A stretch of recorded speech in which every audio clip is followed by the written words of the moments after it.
Di mana kemudian Gunung Arjuna, Welirang, bumi yang menancap gitu ya sebagai tanda. Ya pemirsa, kali ini kita terus menelisik jejak-jejak peradaban leluhur kita, terutama di lereng-lereng gunung ya. Gunung pada masa lalu, Meru sebagai tempat suci ya, tempat bersemayamnya arwah-arwah leluhur para dewa. Termasuk kemudian tempat tujuan obsesi menggapai moksa, di mana kemudian Gunung Arjuna, Welirang, Penanggungan, termasuk Gunung Ringgit ini merupakan sebuah situs akademi ya, tidak hanya para penganut Buddha Mahayana, Siwa Siddhanta, berbagai macam aliran kabuyutan dan karsian gitu ya, hidup rukun. Siapa sangka di pinggir jalan ini memang ada artefak yang sangat penting ya, sebuah artefak diduga sangat erat kaitannya dengan semacam paku bumi yang menandakan jejak-jejak magis dan sakral pada masa peradaban kuno.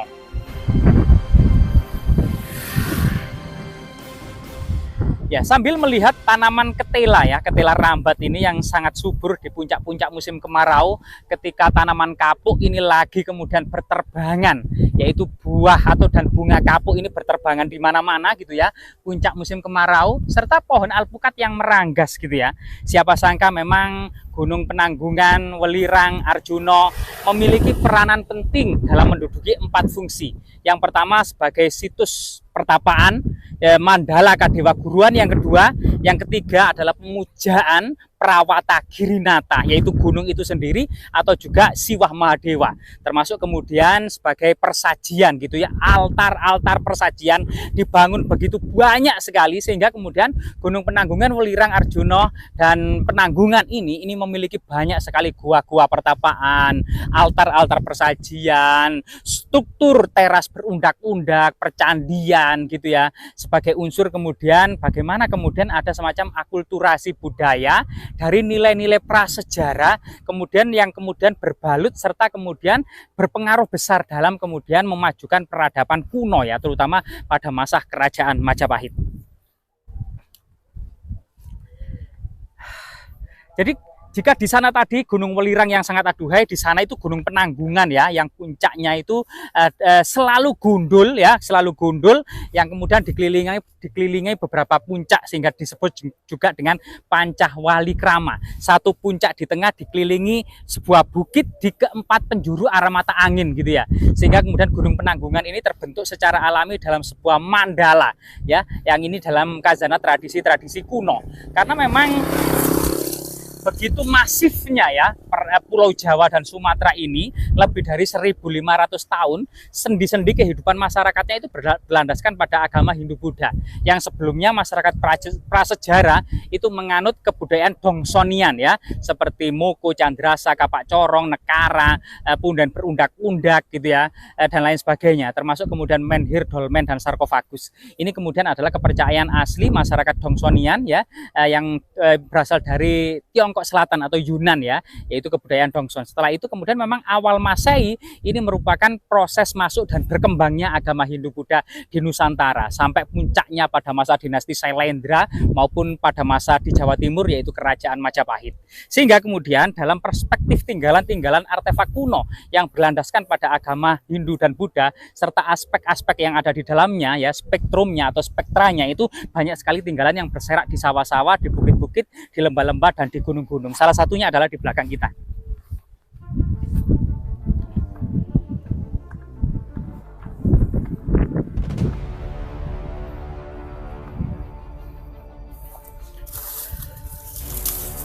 Jadi rahayu. Jadi entah artefak apa ya, pada masa lalu bentuknya seperti balok namun memanjang dan menancap sampai kedalamannya, kita juga kurang tahu seberapa dalamnya ya.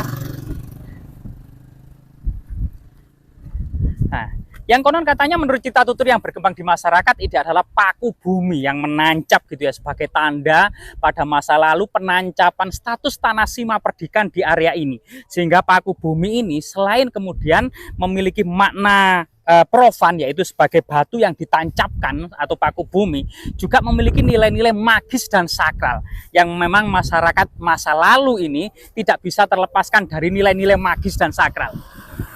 Meskipun nilai-nilai profan dan keseharian ini akan nampak sekali ya, kekuatan batu sebagai lambang keabadian gitu ya, berbeda dengan kayu. Nah, Nah, ini kemudian hingga saat ini kemudian batu ini masih kemudian menyimpan aura-aura keabadian dalam memori sejarah peradaban kuno Majapahit. Sehingga kemudian paku bumi yang menancap di kedalaman tanah ini tepat kemudian berada di pinggir jalan pertanian. Banyak kemudian kendaraan yang layu lalang gitu ya.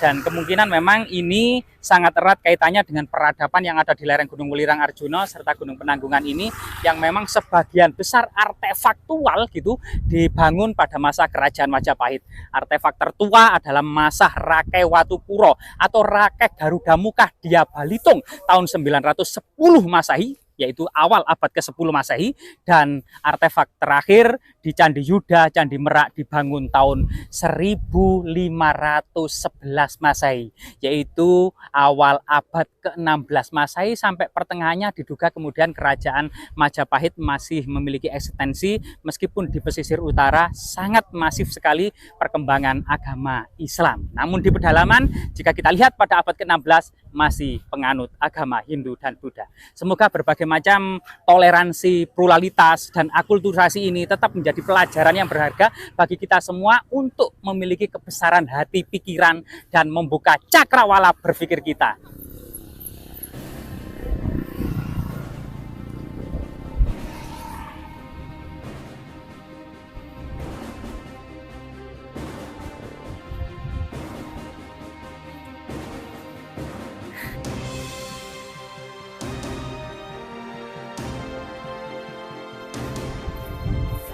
Iya. Sampai saat ini memang belum ada ya yang kemudian mengulas tentang keberadaan dan eksistensi dari batu ini. Mirip seperti lingga, tapi perbedaan lingga dengan ini kemungkinan juga lingga patok ya, atau kemudian paku bumi. Karena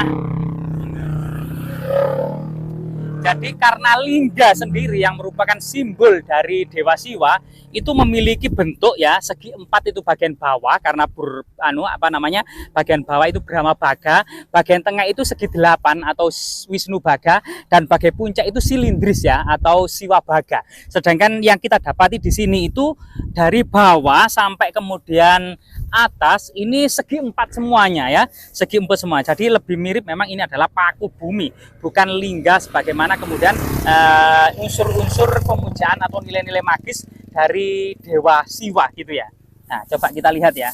Nah, kita saksikan apakah kemungkinan memang ada tapi bentuknya memang aneh ya, semacam di bagian bawah. Jika kita zoom, kita arahkan ke bagian bawah, batu ini semacam dibuat bagian bawah itu ada dua buah ya, seperti kaki atau seperti gigi raksasa yang ada semacam kakinya atau kemudian yang masuk ke dalam gusi gitu ya.